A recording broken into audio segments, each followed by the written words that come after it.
Então, assim, essa questão do Leblon, como numa área, né, que você tem, que é dentro do mercado imobiliário, né, do meio urbano, é extremamente valorizada, né, população de alto poder aquisitivo, uma área carente. Em países desenvolvidos, a gente não vai ver isso. As cidades em países desenvolvidos, como elas são organizadas basicamente? A área central, como fosse aqui, o centro da cidade do Rio, é a área mais valorizada, né? Só para a gente ter uma noção, um comparativo rápido. Em Nova York, o que a gente chama aqui de kitnet lá é loft, né? Então, um loft próximo a 2 quarteirões, por exemplo, do Central Park, que é uma área extremamente valorizada da cidade, custa mais de US$ 1 milhão. Um kitnet no centro da cidade não ultrapassa os R$ 100 mil. Então, só para a gente ter, né, uma proporção de valorização, né? E sem contar nosso centro da cidade extremamente degradado, né? Não é uma área que tem um apelo visual, né? Ele é infelizmente largado, né? E então, como eu estava falando, nesses países mais desenvolvidos, os países ricos, a área central ela é a mais valorizada. Deixa eu fazer aqui meio que um desenho. Vou botar aqui em vermelho como área central. Aqui, nem precisa fazer o desenho. Deixa eu tirar aqui. Ó, Paris.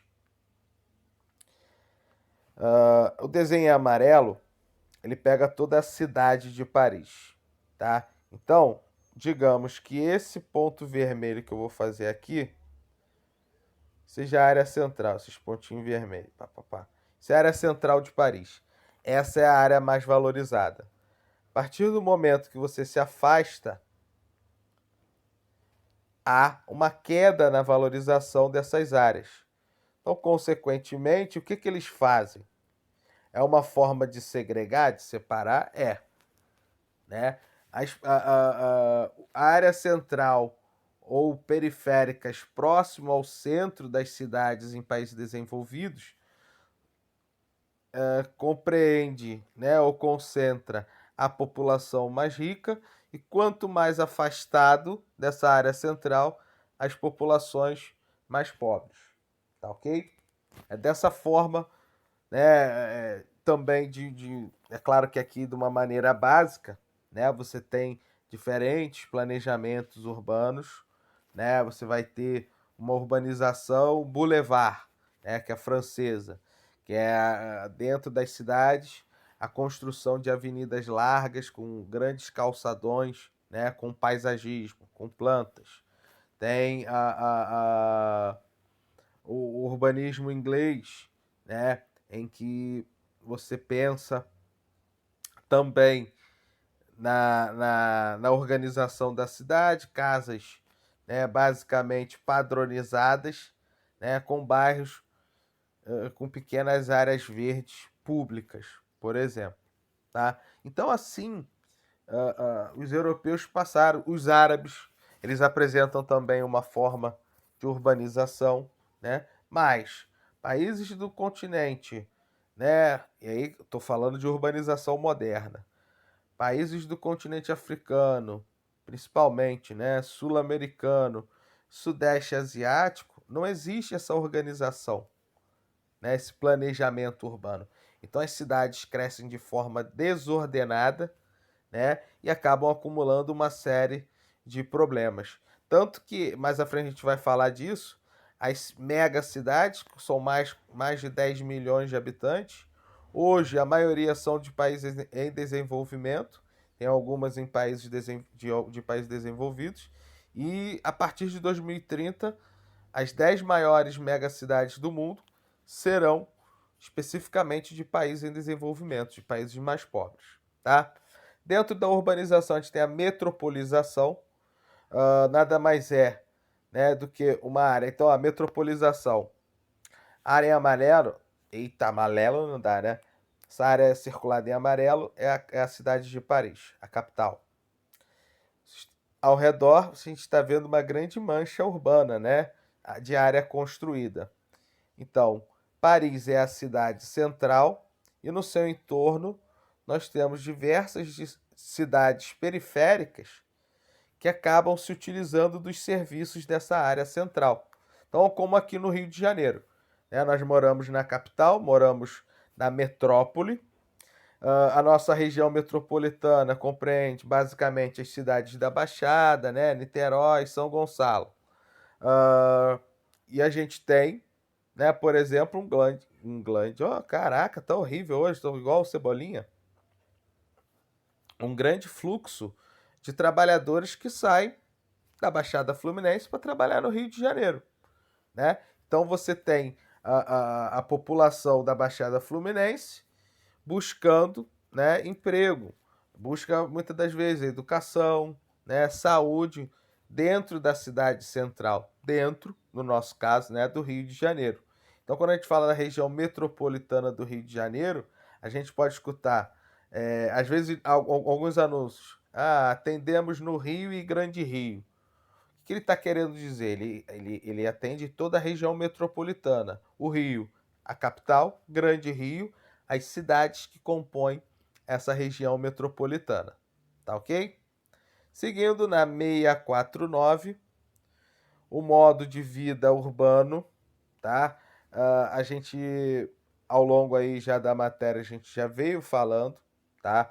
Então, nas cidades, né? O que é o modo de vida urbano? São todas as facilidades e serviços que nós temos acesso no nosso dia a dia. Nós vivemos na cidade.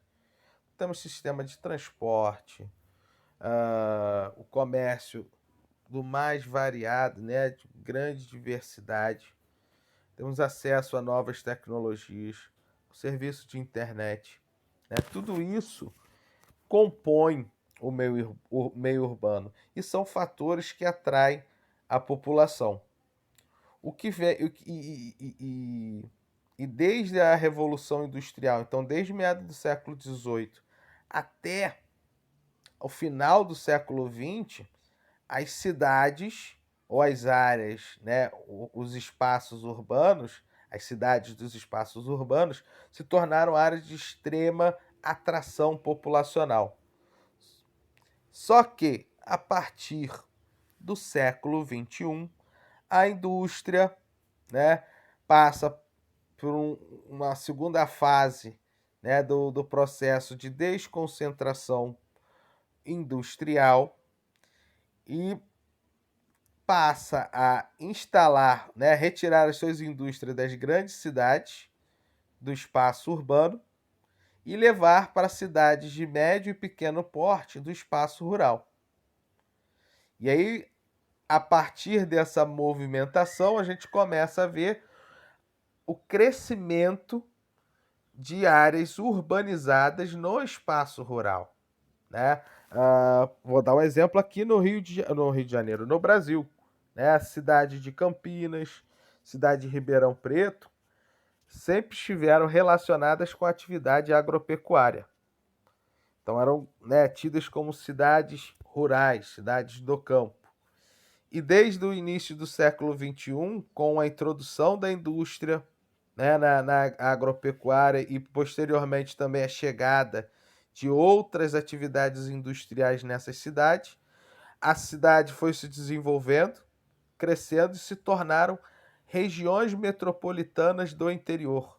Então, hoje, Campinas é considerada uma metrópole do interior, assim como a cidade de Ribeirão Preto. Tá?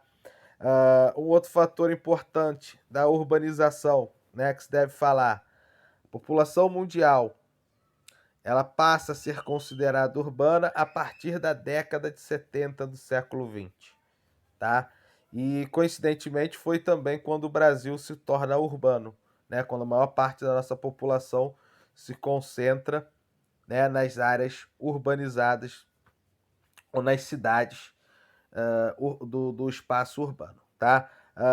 Um outro fator importante que a gente tem que salientar aqui nesse trecho é aqui o mapa, né, da taxa de urbanização. Então a gente percebe o seguinte: os países desenvolvidos, pega aqui, ó, Estados Unidos, Canadá, Europa Ocidental, Austrália, Japão, tá? Aqui no na América do Sul você vê, né, uma taxa grande também de urbanização, algumas cidades do Oriente Médio. Ah, são as áreas mais urbanizadas, tá? Dentre essas áreas de marrom, em marrom, né, que são as mais urbanizadas, Estados Unidos e Europa Ocidental. Deixa eu circular. Estados Unidos, aí pegou também ali, caraca, os Estados Unidos foi até, ó, foi México, América Central, foi tudo. Ó. Ô, Ricardo. Vamos lá. Pegar também o Canadá, mas principalmente Estados Unidos e aqui. Não, aí não. A Europa Ocidental, Japão, Austrália, que são países desenvolvidos, são as principais áreas de atração populacional. Principalmente, né, os Estados Unidos, ele é o país que mais recebe imigrantes, né? E a Europa Ocidental é o continente, né? O continente europeu, melhor dizendo, é a região do globo ou que recebe o maior número de imigrantes. Tá? A gente vê aqui, né, o nosso país extremamente urbanizado, outros países da América do Sul, na África, no norte da África, alguns países, né, com essa alta taxa de urbanização, tá? E na realidade as menores áreas, né, de urbanização vão estar aqui no deserto do Saara, né, mais no interior do deserto do Saara, tá? E claro, no continente antártico, ali no extremo do Polo Sul, beleza? Deixa eu ver aqui. Posso falar daqui. Ah, fator importante. Com o processo de crescimento populacional que a gente tem visto, tá? Não só populacional, mas também de urbanização no mundo, logo, logo, tá? Cidades da China, cidades da Índia, também Paquistão e até mesmo Indonésia se configurarão como as áreas mais urbanizadas do mundo, tá? Isso não quer dizer que terão o maior nível, né, ou grau de desenvolvimento que as cidades europeias ou dos Estados Unidos, mas que a taxa urbana, né, de ocupação do território e também pela população, as maiores estarão nesses países, tá? Já falei de êxodo rural, não preciso, né, repetir aqui para vocês, então a gente já vai para 650, falar de outros fenômenos urbanos. A gente já falou aí da metrópole, principalmente da metropolização, né? E outros fenômenos importantes de citarmos são as conurbações, megalópolis, megacidades e cidades globais, tá? Conurbação. Observando aqui a imagem, o que a gente vê? Duas áreas, duas cidades, né, separadas, vamos dizer aqui para uma área verde, e na imagem abaixo, essas duas cidades, a partir do momento que começaram a se expandir, aí já vou fazer a seta no de cima, ó, se expandir lateralmente, pô, ficou horroroso, né, a seta. Deixa eu endireitar. Elas acabaram se encontrando. Então, a junção de duas ou mais cidades, nós teremos um processo de conurbação, tá? Agora, quando essa expansão urbana ocorre entre duas metrópoles, caso aqui que nós temos no nosso país e a única da América do Sul, né? A metrópole do Rio de Janeiro com a metrópole de São Paulo. Quando ocorre, e aí, né, o que nós temos, né? Ocorreu a junção do Rio com São Paulo, que seria esse exemplo que a gente viu ali da conurbação. Então, a junção de duas ou mais áreas metropolitanas darão origem a megalópolis. Beleza? A gente ainda tem um outro conceito que é a macrometrópole, que é o que acontece com São Paulo. Né? São Paulo é uma metrópole. Você tem, como eu falei para vocês, Campinas e a Baixada Santista, que também é uma região metropolitana. Como as cidades se expandem, né, no processo horizontal, né, acabam se encontrando e aí formando uma grande mancha metropolitana, tá?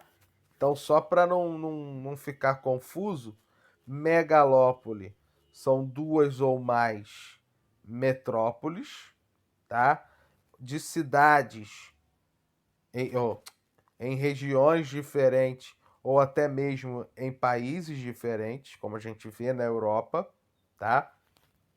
E a macrometrópole, metrópole é quando você tem a junção da metrópole urbana com as metrópoles do interior, tá? Formando uma única, né, massa urbanizada. Seguindo, megacidades, conceito também muito simples. Cidades com mais de 10 milhões de habitantes. Como eu falei anteriormente, a maior parte das megacidades estão nos países em desenvolvimento, né, os países mais pobres, mas ainda existem, né, megacidades em países desenvolvidos, como Tóquio, né, Nova York, Londres, são megacidades. Há uma estimativa, a partir de 2030, 2040, as 10 maiores megacidades do mundo, todas elas serão de países em desenvolvimento, tá? Depois das megacidades, nós temos as cidades globais. São cidades que servem de referência, tá? Em nível global, né? Uma influência mundial. Então ela vai ter ali o centro de decisões econômico, político, cultural, que abrange, tá, uma grande área do globo, né? Por isso o nome cidade global, né? Então, o que acontece em Londres, o que acontece em Nova York, até mesmo aqui, né, São Paulo, claro, com um grau, né, de hierarquia menor, ele traz algum tipo de influência em todo o mundo, beleza? Seguindo aí, temos a 651, só para você, 651, as redes urbanas, tá? A rede urbana nada mais é do que a articulação entre as cidades, né?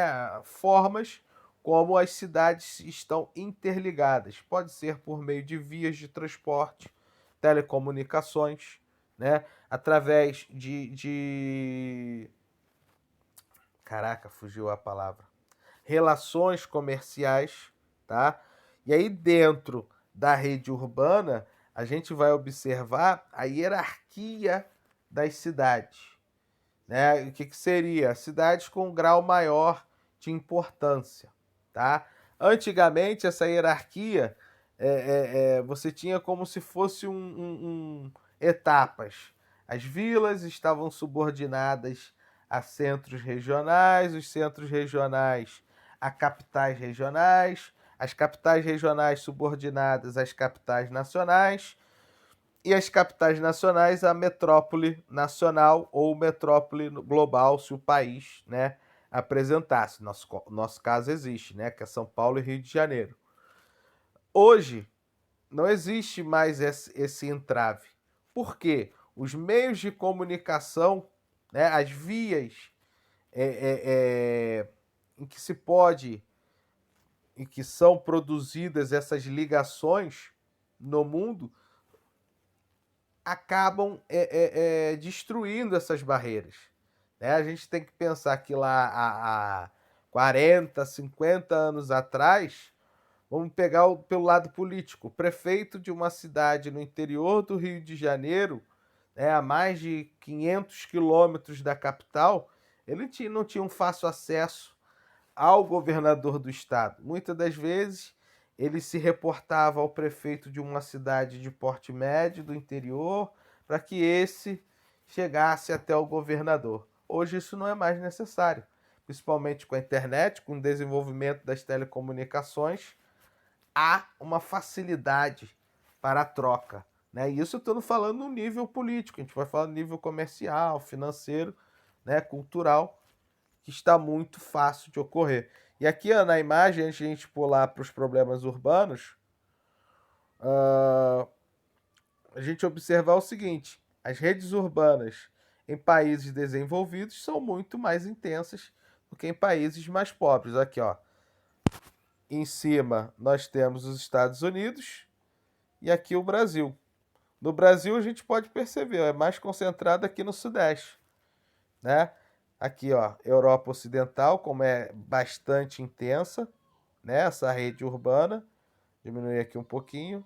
Na Ásia, o Sudeste, a parte aqui, ó, Japão, Coreia do Sul, a costa leste da China também bastante, né? É uma rede integrada, beleza? Então, passando aí da questão da rede urbana, a gente chega ainda na 651, os problemas urbanos. A gente vai ter os problemas dos mais variados, tá? O principal, a gente já falou aqui, a falta de planejamento, né? A gente identificou que cidades em países desenvolvidos são planejadas, crescem de forma mais lenta, e as cidades nos países em desenvolvimento, nos países mais pobres, elas crescem de forma acelerada e sem nenhum planejamento, né, com grande desordem. Primeiro problema urbano que a gente vê é a especulação imobiliária, que nada mais é do que um grupo empresarial ou uma pessoa ou um grupo de pessoas passam a acumular imóveis e a partir daí buscarem a sua valorização, consequentemente, né, ganhar dinheiro no futuro. Né? Então, imagina dentro de uma cidade, um grupo, né, imobiliário começa a comprar todas as lojas e vai alugando. Em determinado momento, quando ele quiser vender, ele detém todas as lojas daquela região, ele pode impor o seu valor, tá? Depois nós temos déficit habitacional e segregação socioespacial, tá? O déficit habitacional nada mais é do que a falta de moradia para a população. O Brasil sofreu muito e sofre com isso, tá? A gente teve um momento aí que atenuou, né? Mas aí por questões, o mesmo governo que atenuou o déficit habitacional foi o responsável por causar um grande rombo, né? Que impossibilita o bom funcionamento do programa habitacional criado por eles, né? Que foi no governo do PT retomou o programa habitacional. O Brasil sempre teve. Na década de 80, o país entrou numa grande crise econômica, esse programa habitacional foi paralisado. Né? Exemplos desses programas habitacionais: IAPI, IAPC, Quarto Centenário. Então são conjuntos, né? São conjuntos habitacionais feitos para moradias populares. Né? Então isso ficou paralisado e só foi retomado a partir do governo PT, lá, Minha Casa Minha Vida. Né? Beleza, ok. Isso é um ponto positivo que a gente tem que falar realmente desse governo. Mas o mesmo governo que traz isso é o governo de diversos escândalos. O maior escândalo que a gente viu no nosso país, né?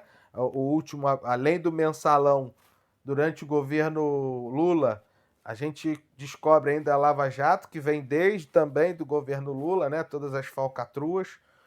Quase vimos a falência da Petrobras. E que acabou atingindo o programa em si, o Minha Casa Minha Vida. Ele teve que ser paralisado. O Brasil entrou em crise por causa desse, né, grande escândalo. Então o déficit populacional ele existe, habitacional ele existe, consequentemente, o que ele vai gerar? Moradias em áreas irregulares. Né? Vocês são... hoje em dia a gente não vê tanto, mas quando eu era mais novo, né, era criança. Pô, sou muito mais velho que vocês. Então a gente via muitas pessoas morando embaixo de ponte, né? Barracos feitos muitas vezes de papelão, não era nem de madeira, de papelão, embaixo de ponte, né, para moradia. As coisas, né, foram melhorando. O déficit foi sendo diminuído, mas ainda é insuficiente, né? A gente tem ainda muitas pessoas morando em áreas irregulares e condições precárias, tá? Além do déficit habitacional, a gente tem a segregação socioespacial, que é um reflexo, tá? Dessa questão do déficit, né? As pessoas, como não têm acesso a um programa, não existe um programa habitacional, então não tem acesso à moradia, vão buscar áreas vazias ou largadas para a sua moradia. E onde estão essas áreas? Vai estar no centro de uma cidade? Não. Ela vai estar cada vez mais distante da área ou da cidade, né? Do centro dessa cidade.